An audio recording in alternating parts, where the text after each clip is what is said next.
Europe, Middle East, Africa, India, living in Brussels. You know, my James Bond man crush on you. It was a second life and the full deal, full expat treatment. Company was great. So yeah, apartments, cars, people, translators, you name it. But what made that car a little bit better was his girlfriend for 5+ years was Deborah Harry, Blondie. If I shake your hand on a deal, it doesn't matter if I understand the language you're speaking or not. I'm going to carry through and honor my deal.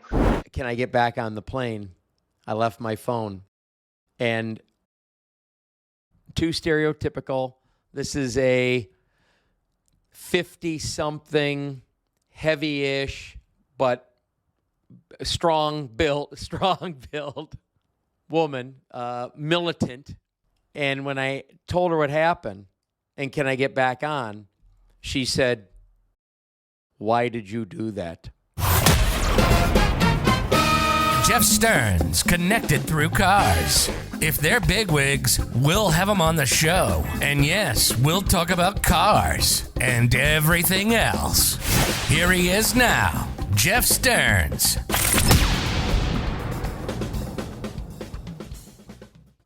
Jeff Stearns, connected through cars, and I'm here with my great friend, Larry Constantin, and I want to tell you a little bit about Larry before we get started. First of all, you might notice that our imperfections that are a little more clear, we changed recording software, and now we have a little bit higher resolution, so thanks for all the feedback from everyone on that. So I'll let Larry tell the story of where I disappeared to during was that our first car deal, Larry? Yeah, absolutely. Almost our last, but yeah, working with your sales team, trying to make a deal on, I think, my first BMW, and like always, needed a sales manager to get involved in the negotiation, and they were running paper and pen back and burning through ink. And salesperson came over very politely and said, "Larry, would you mind coming back maybe tomorrow?" Our sales manager had to step out. I said, "I'm in the middle of a negotiation here. You're going to throw me off my game." I said, "Who's your sales manager?" He said, "Jeff Stearns." I said, "Okay, I don't know him. Where'd he step out to?" She goes, "Hold on, I'll be right back."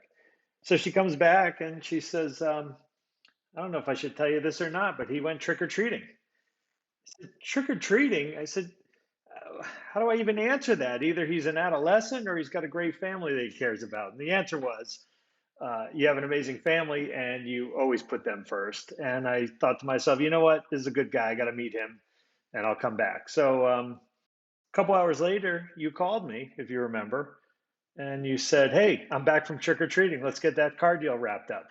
And I think the history speaks for itself, but I appreciated you very much for who you were as the father and the husband and the parent. And I thought, you know what? This is a good guy to do business with. So. Well, thanks for the compliment. So for the civilian not in the car business, we live pretty much, well, I was going to say 12, but it's really 11 last day of the month. And then the last week of the year is really the Super Bowl. So getting out at 10, 11, 12, 1 a.m. on the last day of the month is not uncommon. Certainly wasn't for me. And then the last week of the year, Christmas to New Year's, or a couple days after New Year's, depending on where the weekend falls, where the manufacturer finishes out the year. I'd never gotten home, Larry, I'd never gotten home in my life before 11 o'clock at night the last week of the year ever. So leaving the last day of the month was very, very unorthodox. And of course, Halloween is the last day of the month. So, but my kids knew once the trick-or-treating was done and we ate a few together, I was going to be heading back because there'd be a few hours to go. But I want to tell you a little more about Larry. Very, very interesting guy, and you're going to find. Larry's what I call very rare, a both sides of the brain. I think you use both sides of your brain. And I don't know if you're like the movie where the guy takes the little clear pill and then he gets like times a million, or, you can use your whole brain. I can't.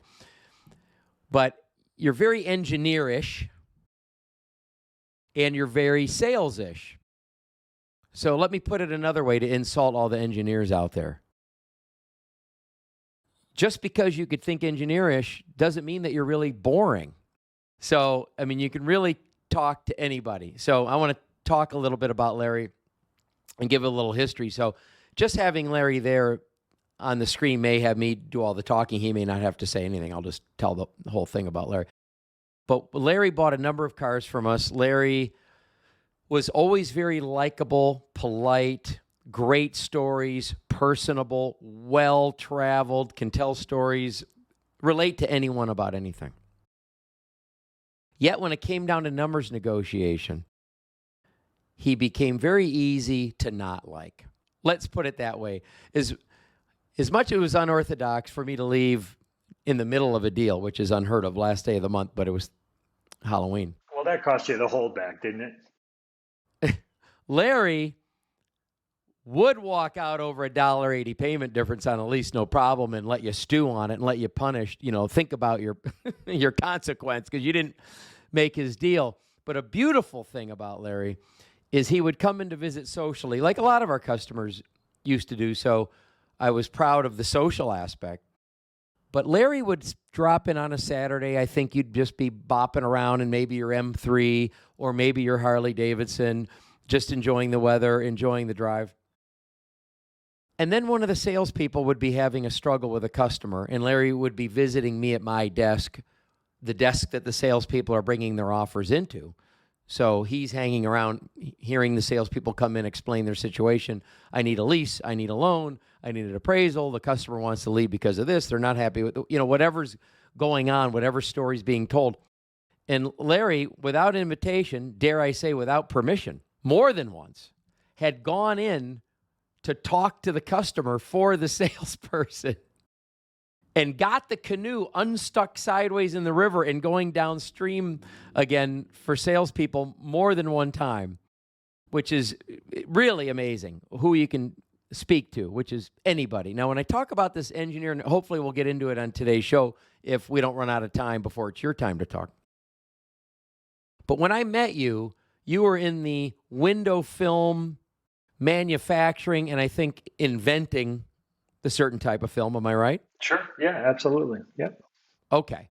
And you can explain if you think it's interesting, but I found it fascinating when Larry explained how you've heard of titanium film. I always thought titanium film, like you buy, you get your American Express card, right? The green, the gold, the black, the onyx, the titanium, whatever. I just thought that was like the higher level film or stronger. But apparently there are varying metals that you can explode in a room, and then if I recall, there's magnets that make all the particles face the same way, and then there's this melting molten plastic that they fall into that eventually dries and turn into a film to have different UV or, I'm sorry, yeah, so that's ultraviolet, but there's other lights that you block too, right? What are they? Infrared? Right. Yeah, you block infrared, you'll block ultraviolet light, and then, of course, you'll control visible light. In the simple term, tinting is the visible portion. But yeah, it's a very mature business at this stage. It's been around about 40 years, and window film was a simple word for what I was doing for a long time, but it ultimately grew into a very precise and scientific-based business. And you're right, Jeff, titanium was one of the metals used by my former company, and they actually pioneered putting complex metals, high-performing metals into plastics, if you will. And that was done in a metallizing chamber. It's a zero vacuum. Imagine creating fission and plasma in a giant chamber. And you use rotatable cathodes, and you take atomic levels of each metal and bombard it with gas, create explosions like a piston in a car, and it attaches to the film. Well, what you want to do with that film is cut the heat from the sun, control some light so that you can see more comfortably when you're driving or you're in your home, but not make it opaque. And that's really the magic behind it. It's how you deposit the chemistry and how you get it to coat onto the film. And that's a pretty substantial business these days. Like I said about using both sides of his brain, kind of a boring topic, but Larry actually brought it to life. So one more little story, and I promise we're going to get Larry involved with today's visit. When I left the car business, I joined Car Chat 24. And Larry did what he usually did when he came into the dealership for service. He called me and said, "Hey, a-hole, I'm in your service department." come visit, or where are you? And I let him know that I just left the BMW store where I'd spent about 8 years. And he says, where are you? And I said, well, I'm selling chat and support and software now. And he says, will it translate? You remember this? Yeah, I did. Yeah. Larry says, will it translate to other languages? I said, I'm sure. And I'm VP of sales, but at the time I'm working from home. I'm VP of sales over no one. And of course, I'm very excited to do anything to expand the company. So we went to lunch. And at the time, I believe you'd sold your window film business to a company that hired you, and you were over Europe and Middle East? Yeah, Europe, Middle East, Africa, India, living in Brussels. Okay. So, not a very well-traveled guy. And did you have, and maybe I created this about you, my James Bond man crush on you. Didn't you have an apartment and a car in a couple of these places? Yeah, absolutely. It was a second life, and the full deal, full expat treatment. Company was great. So yeah, apartments, cars, people, translators, you name it. So Larry says, okay, well, the Middle East, your software may have difficulty there. Eastern Europe. He says, what time of year could you travel? And I says, I don't know. Let's say end of July. So he says, if you're going to go end of July, I think where you should go is somewhere in South Ukraine where the Russians are on the Black Sea. And we'll get you introduced. Now, I go, well, it'll be a story for another day. It was Fashion Week in Ukraine, and it sounded like horse hooves going up and down the street, but it was high heels. And Larry says, how's it going there so far? And of course, with an exotic car background, I'd certainly run many auto shows with exotic cars, hired models, and can spot models. And, not that I was so into interacting with them, but just like being able to spot a line of work. And I said, well, there's a lot of models in town. I think there's a car show here, or an exotic car show. And he said, well, welcome to Ukraine, and it's Fashion Week and whatever. All right. So fast forward, I got a translator, and now to talk about getting into car dealerships, I have to deal with the guy that could potentially get me introduced. Do you remember this? I do. Yeah, I do. So the translator, Boris, says, listen, when these guys are going to come to your hotel tonight, you'll meet them in the lobby. What do you drink? You need to drink with them. What do you drink? And I said, I don't drink. And he says, okay, then maybe just have 5 or 6 shots with these guys. That's true. So I said, I really don't drink. And he figured it out, and he got everybody one of the flask size bottles of vodka, I believe. Put water in mine, and then everybody got a can of Coke or whatever they drank next to it. And he introduces me around, and everybody's drinking, and we're in the lobby, and I think it's like 1 a.m. And, we're toasting the Titanic, and we're toasting Khrushchev, and, all that stuff. And finally, I tell a guy to on a joke, blank yourself, and next thing you know, it's like, blank my mother, blank my sister, and he's standing up like a drunk jock at a party. Now, he's a little guy, but I felt like he could take me apart. And I'm thinking, and as he's standing up, the only thing that's going through my mind is the calculations of how close I should be to him or away from him to allow whatever punch is going to. Now, he's in Russian, swearing and yelling. The translator's trying to talk him down. Now, I've been telling jokes all night, and the translator's been translating them, and they've been laughing. We've been hugging, kissing, toasting. So finally, while I could see he's uncoiling a little bit with the translator, I can tell that he's relaxing. I decide to go closer, because how hard can he hit me closer? And I move a little closer, give him a hug, give him a kiss on the cheek, and then he's like, crazy Americano, and we went back to toasting everyone, but I was wondering, does my health insurance work here? And will I have a wallet when this is all over? So what's interesting about Larry is he was an entrepreneur, and then he went corporate, and then he went back to entrepreneur. So do you feel like participating in tonight's conversation? Jump in. Sure. Yeah. Happy to take the time. No, you know what, Jeff, I appreciate it. And I like what you're doing here. So thanks for the opportunity.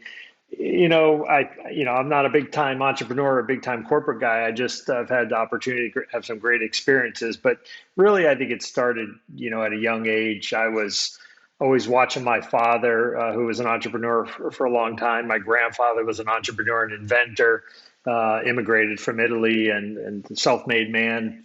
At one point, 700 employees in the botany section of New Jersey. If you were Italian, he gave you a job. And he invented the hermetic seal for the quartz crystal, and always taught me as a kid, treat your employees and your customers well, and the money adds up. So I always remembered that, but I always wanted to work, and lemonade stands just weren't going to cut it because, unfortunately, at a young age, I had a passion for cars. And you rewind in time, my father and grandfather always had nice cars. Avantis, Studebakers, Corvettes. And my dad's first car, when he was 15, was a 1961 Corvette, Honduras maroon with white inserts, real knockoffs. And in high school, he would drive that car around. But what made that car a little bit better was his girlfriend for 5+ years was Deborah Harry, Blondie. So all the pictures with this Corvette came with Blondie, this very attractive blonde lady who at the time was an artist. She wasn't a singer. She was actually a painter. She wasn't Blondie yet. She wasn't Blondie. She was Deborah Harry. But I thought, geez, you get a nice Corvette, you get a nice blonde girlfriend. That sounds pretty great to me. But I learned about cars and I loved them. So I knew I better get to work. There's no free lunch in life. And at 12, I had an older friend. I'm 12 years old. It's summer in New Hampshire. I have an older friend. He says, hey, I just got a job at a furniture store. I deliver furniture all over New England, and I can get you in, but you have to be 16. And I said, great, I'm 16. And he goes, perfect. The owners are on vacation, so they won't ask you to give paperwork, but you can start now. And for about a week, 10 days maybe, we delivered furniture all over New England. It was the best thing ever. I knew I was making money. I was going to save for a car at some point. And the owners came back and they said, hey, just want to talk to you for a minute. I said, sure. They said, you're fired. And I said, why am I fired? They said, you do a great job. Don't get us wrong. We love the work you did for the last 10 days, but you're 12 and you actually need to be 16 to work here. So that was my first job, and I got fired from it in less than a week. I didn't even get a paycheck. They had to mail me the money. And I thought, okay, I guess I need to wait. But, the itch was there, and I thought, I don't want any handouts, and, I'll mow some lawns and, shovel some driveways. But ultimately, I need to do something a little bit more exciting. So. And then, I got into this window film business by accident. It was girlfriend in West Virginia. Ironically, she had a beautiful IROC Z Camaro, and she came home one day with tinted windows. And I said, how did you do that? Where did you go? She goes, oh, I did it myself. I said, well, you need to show me how to do that. So she did. And the next thing, in West Virginia, in high school, I was known as the guy that could make your car look better. So that gave me some walking money as well. But I knew for me, it was all about the car, right? I needed a car to look good. I wanted to feel good in the car. I just liked them. So, that's where I got my first experience in this film business. And of course, as you mentioned earlier, it grew into a career from being an entrepreneur, having retail sites, basically tuning and accessorizing your vehicles. It also has a architectural element. So don't get me wrong, about half of our lives are spent in our homes and buildings. That was a big part of my business. And then eventually wound up working for the manufacturer, and I'll explain what I did for them. But, in high school and college, it was really, how do I get a car? How do I make enough money to buy a car? how do I pay the insurance? Because my parents treated me well, but it wasn't a free lunch either. At 17, I bought a limousine because I thought, well, I can start a limo business on the weekends and make money, and that'll get me a new car. And I remember buying the limousine. It turned out it was a gang from Connecticut, the Latin Kings, pretty notorious at the time. They sold me the car. It was an auto trader deal. They delivered the car to Portland, Maine in a blizzard, and I had a friend with me because I was a little suspect that these guys weren't always the most upfront guys. I said, "Would you like a bank check?" They said, "No, we want cash." I'm like, "Okay." So I got the cash. They showed up, and they wanted more money than what they advertised. And it turns out that I had the cheesiest leather jacket that Wilson's Leathers has ever made. And if you recall Wilson's Leathers, they made one jacket that had probably every color under the rainbow, green, red, yellow. But the back of the jacket looked like the Mercedes logo. It was not. It was just where the leather seams went together. And these guys wanted $9,500 in cash, and they weren't happy with that. And they were all packing. One of them had a Mercedes. And I said, "I don't have any more money. This is all I've got. But I'll give you this custom-made Mercedes jacket if you call it good." And I remember holding up the jacket, and he looked at the logo, and he goes, "Yeah, man, we good." And I walked away with a limousine. So fast forward, I couldn't get a license to be a limo driver, didn't really have the time. So it was actually a very poorly laid out plan. But I did drive the limo to high school, and that was a big hit. So flipped it, sold it, did something else. But yeah, I was always trying to find a way to earn even while I was in school. And, always didn't mind putting the work in. Ultimately wound up opening pizza places, getting a taste in the hospitality business, and that was great training. You're working really hard, customer by customer, kind of like the car business. You have to earn your customers; they need to come back. You need to make money over and over, and I think that taught me a discipline of both the financial side, but also customer intimacy, how you treat people, and what it means when they come back. So I got out of that business, went to college in Maine, and then focused a little bit more on this window film business. Grew I would say, New England-based business into something, pretty decent. It was providing a great living. We were doing great things for people, making them safer, more comfortable, and enjoying their drives in their vehicles and so on. And then I was asked by one of the companies making the film if I'd consider joining them. And I remember I had just bought a house in Maine. Life was good. And I thought, I don't want to work for anybody. Why would I do that? That's crazy. But I was alone. When you're an entrepreneur or you're a small business owner, that's maybe the best term, you're by yourself unless you have partners. So I thought I could always go back to my small entrepreneurial life, but maybe I should try being part of something bigger. So I joined 2001. Changed my life, moved from New England down to Clearwater, Florida. And, I was hired as a sales manager and showed quite a bit of promise, I think. I was energetic. I liked the business. I worked very hard. I worked long hours, of course, and wound up taking on a global role as a product manager, and then wound up traveling quite a bit and seeing the different cultures, in 70 plus countries. And part of the left brain, right brain, and I appreciate the compliment, is probably the fact that I've been able to work with so many different people from around the world that are a lot smarter than I am, that have kind of taught you that it's not always ready, shoot, aim. It's measure, cut, or aim, and then shoot. And there is I think, a balance between what an American style might be, which is let's go get them and let's win, and maybe a European style, which is a little bit more reserved and, let's analyze, let's crunch numbers, let's maybe try. The Americans are like, no, we're going forward. The Europeans might say, no, it's too risky.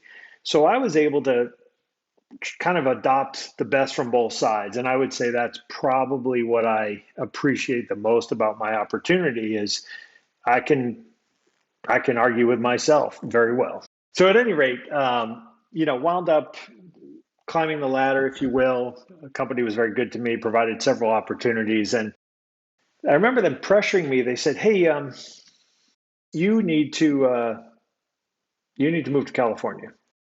You're in Clearwater, our big operations in California. If you're going to be the global guy, you're going to be in California. And there was no way in hell I was moving to California at that time. 2004, 2005, market pricing was outrageous. I remember the mortgage broker said, hey, we'll get you a first mortgage, a second mortgage, we'll get you a third if you need it, whatever you want. And you can pay $1 million for a house that's worth 200 grand, but we know you're never going to be home because you travel all the time. So when do you want to move here? I said, I'm not doing it. Essentially. And the company said, you're not coming. I said, no, that doesn't make sense. I'm not coming. So then they said, well, would you move to Europe? We have a problem in Europe and we would like to consider you to run that business. I said, yeah, I'll go to Europe. And I remember my boss at the time, he goes, wait a minute, you won't come to sunny California, but you're going to move to rainy Belgium? Why would you do that? I said, opportunity is better. I have, there's things to be fixed there. I think I can help with that, and I want to fix something. So let me add it. So I wound up moving over there. But it was 2000, end of 2005, packed up, basically had a very big holding company that owned our business unit. They were Belgian based, so Belgium was their home turf. They treated you like gold anyway, and it was a full expat package.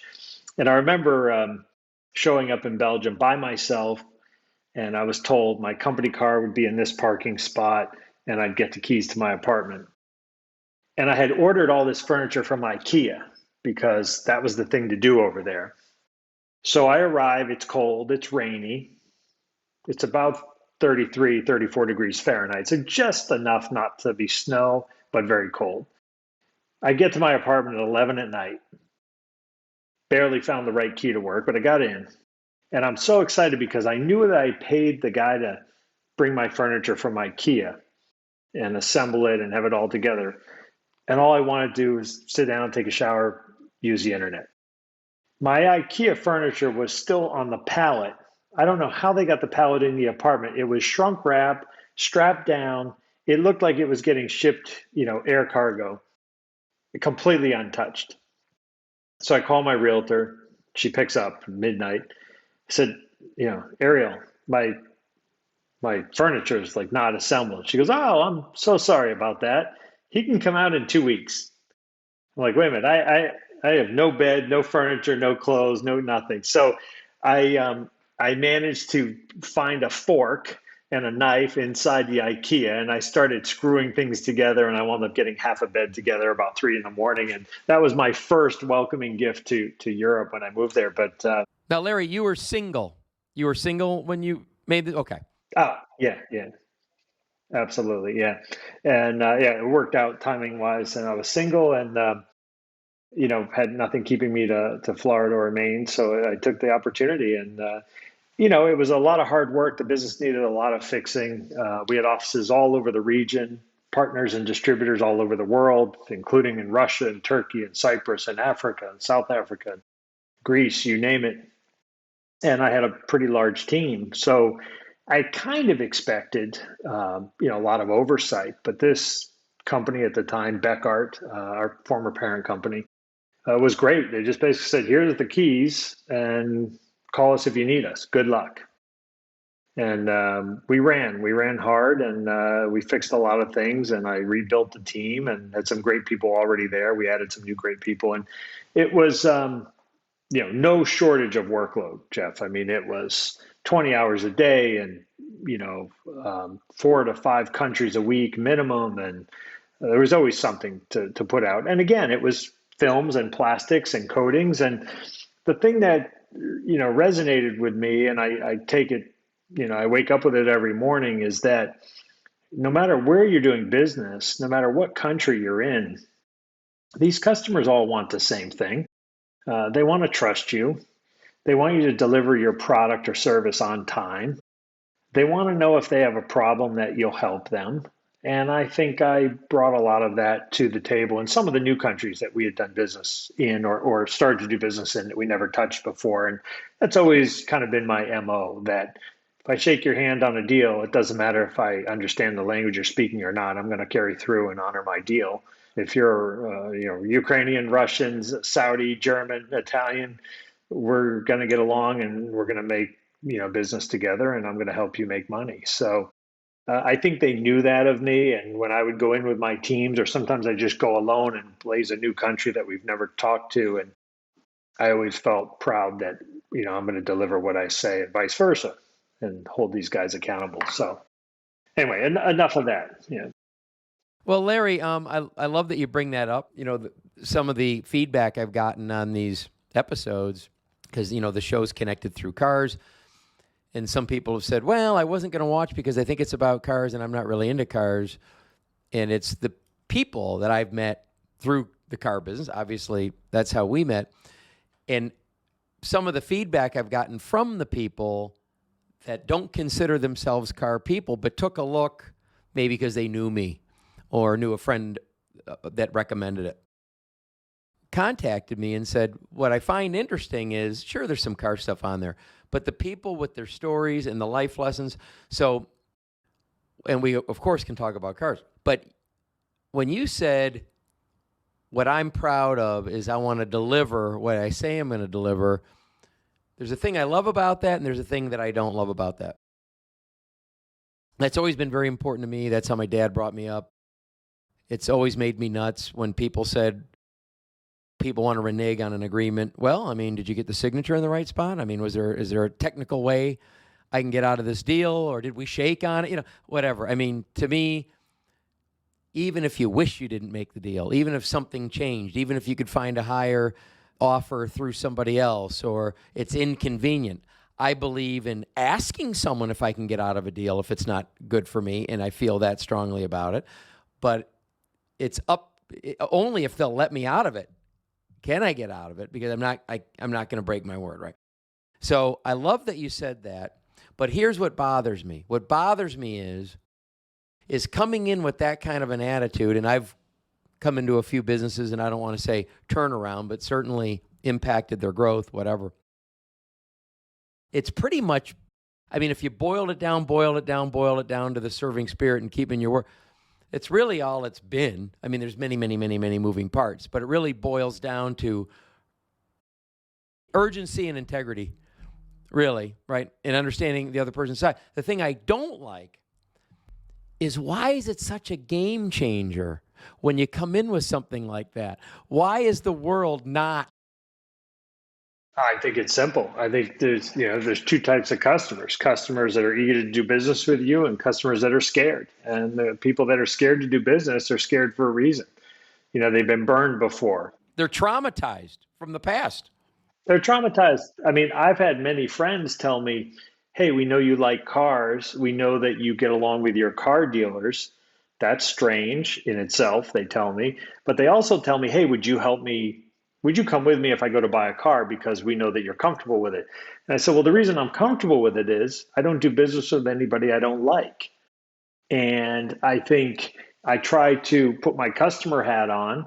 And I'm not a brainchild of customer experience, but I think, what taught me the most was 70 plus countries over and over again, and dealing with some very tough people, in some cases brutally tough. And I'll tell you the Russian story in a minute. They ultimately accepted the same thing I was offering everyone else. I'll be here on time. You'll get what I promise. You won't get burned with me. And I was part of a large company. It wasn't my company. I didn't control everything, but I controlled enough where I could meet those promises. And if we weren't supplying on time, or there was an issue, I'd be damned if I let a failure happen on my watch.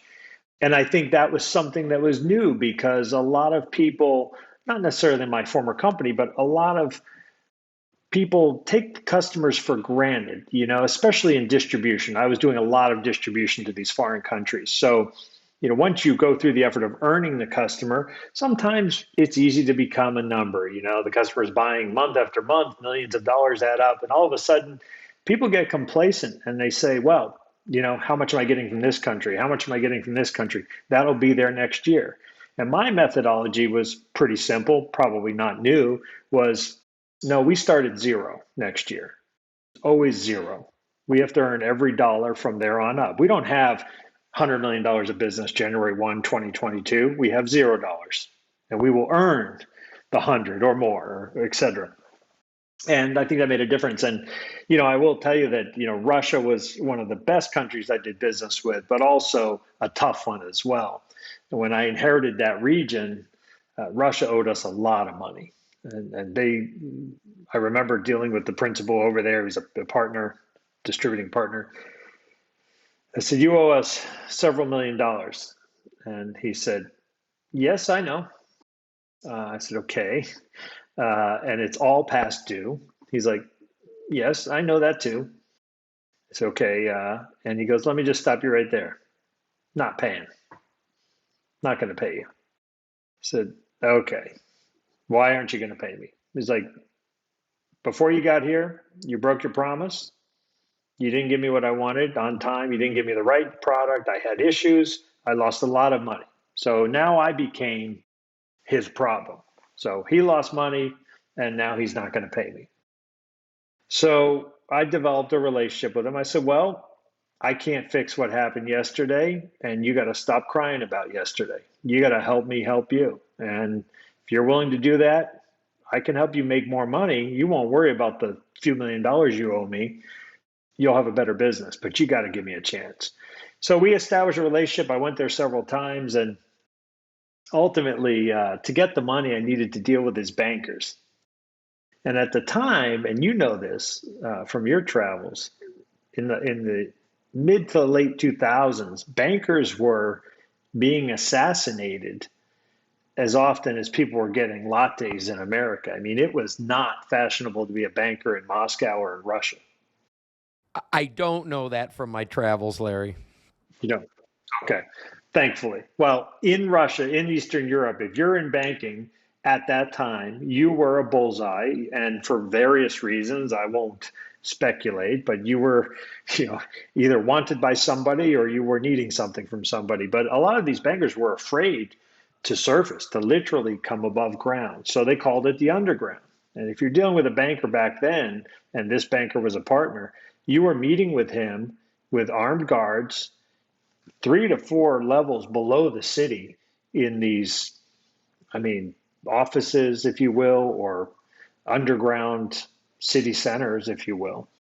And I remember going into a meeting because I said, look, I've got to get the money. You're $2 million past due. I need the cash. I can't, my company's not going to wait on this. He says, okay, I'll take you down there, Misha. He says, I'll take you down and you'll meet Igor. Igor's the banker. If Igor wants to pay you, it's okay. So I describe what I want. Igor was a little guy, actually, little guy, maybe 5'2", 5'3", well-dressed, perfectly dressed, surrounded by gigantic bodyguards with semi-automatic guns hanging from each side. And I'm no threat to them. I could speak a couple words of Russian. I knew a little bit about what they were saying. And they said, okay, please tell Igor what you want. I said, I need $2 million today. And I need you to wire that to my home country and my office. They all start laughing. They tell me I'm funny in Russian, that I've got, a big nerve, and I'm playing along. And I knew they weren't going to hurt me because I was with the guy that needed me. But he's like, okay, we'll give you $1 million today, and we'll give you the rest later if we like you. And I said, you know what? To myself, I thought, we've got nothing out of these guys. I'll take the $1 million. I said, okay, great. Here's the wiring instructions again. Please wire the money. They laugh again. He holds up a briefcase. He goes, no, it's here. And I said, and I'm thinking, I'm not going to get through customs with this. We're going to have to find another way. So without going into detail, long story short, ultimately we wound up paying some debt down and smooth sailing thereafter. But that was a lesson that, don't back down. Just make sure you're polite about it. These guys were businessmen. They understood the same thing that we all understand. You got to, have a good relationship with your vendors, and the vendor, is going to be there for the future. So that was an interesting lesson. And I became good friends with these people. I didn't tell you, but just last year, Misha called me and he said, I'm in New England and I think you own some restaurants in Maine. Where are they? I told him. He says, I'll be there in 4 hours. And he came over. And it was really nice to see them. But, that whole culture, a little bit about it is very hierarchical. It's really, you're Krisha, you're the roof, mafia. You have resources, you're on top, and everyone else kind of falls in line below. And just a side story with this same guy, we were going out to dinner, and he was I would say he was a nice Russian guy, probably connected, definitely connected. You could tell by what they drove. They drove a G-Wagon or a Range Rover. They were, at the top of the food chain. We came out of a restaurant, and he accidentally hit a car in front of him. A little Honda, actually, and the bumper fell right off. And Misha, was reaching in his pocket to get cash because he felt bad. He was going to pay these guys. He's like, I'm going to just pay them. That's what you do. There's no insurance company. You just pay cash, right?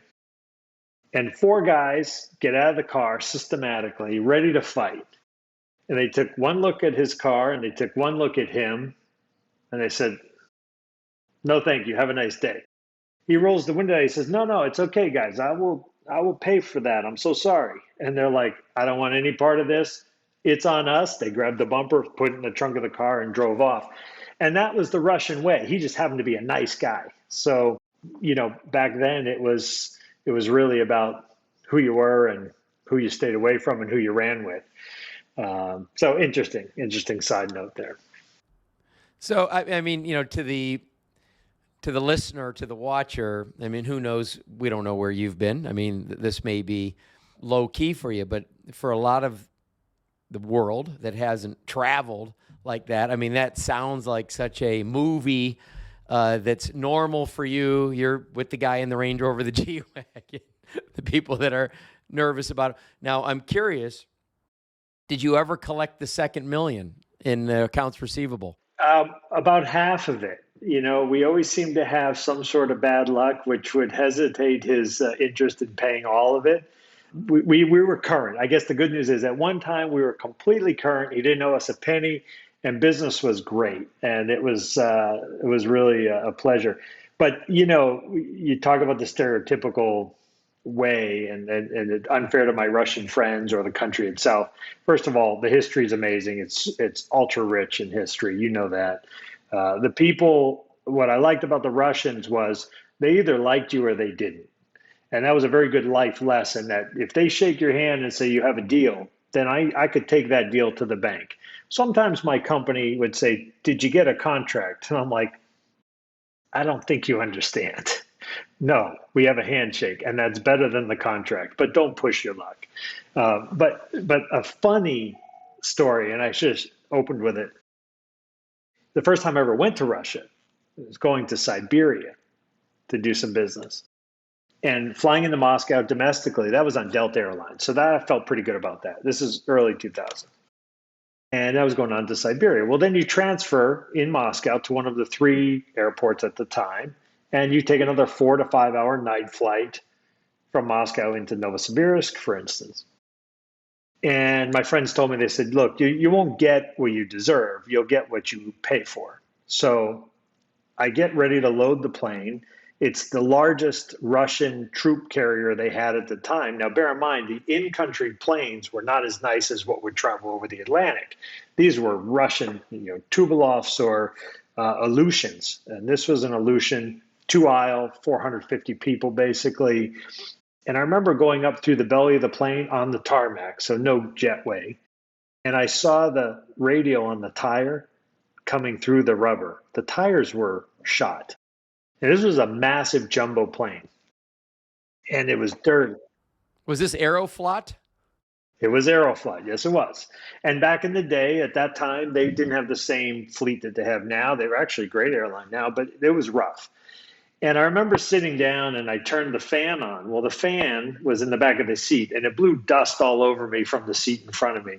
And I'm like, that's it. I'm not doing this. So I go up front. I grab the equivalent of $50 in rubles. I said to the flight attendant, I said, I would like first class, please. And I go to give her the money. She goes, it is impossible. You cannot have first class. I said, okay. I grab $200. I said, yes, first class. She goes, 2A. So I sit down in 2A, and I figured if this plane's going to go down, I'm going to go down in first class because I'm not sitting in coach. Absolutely not. 3 a.m. I'm tired. Everyone's tired. Lights are off. The cockpit opens. Pilot comes out. So stereotypical, it's almost unfair. He comes out. He sits right down next to me in 2B. It's the only open seat. Flight attendant comes over with the beverage cart. He does a couple vodka shots. And I remember he still had his stylus from his Palm Pilot. And he's working on his Palm Pilot, drinking his vodka. He closes his eyes for about an hour. Then the flight's ready to land. Goes right back in the cockpit and lands the plane. Minus 40 degrees, mind you. And I thought, did this really just happen, or is this a movie? And you just had to kind of immerse yourself in that culture, or any culture for that matter. No matter what country I would go to, I thought, let's not be the local tourist. Let's try to learn the people and respect them and learn what they have that we don't have, and just be a neutral visitor. So that was my first experience flying in Russia. So ever since then, I knew that if I was going to go in country, I was buying my way up to first class. It just made me feel safer for some reason. Well, I agree with you about not being such a tourist. I mean, I did a little bit of traveling. And for example, eating. I mean, I love finding out, like, where do you eat? You know, forget where the tourists go. And I've been in some areas that I got a little nervous where I was being led. Like, am I about to lose my wallet? And then, of course, down into a basement stairway or something, and had some of the best food. Now, speaking of Russia and Eastern Europe, and I've been all over Europe, and I believe that Eastern Europe is my favorite. When you go, well, this is really Mediterranean. Outside of there, I like south of Sicily, Malta. I think I could live there. I think I could live in Eastern Europe. I'm not so much about the weather there, but I do love the food. And the thing I love about the Eastern Europeans is the storytelling.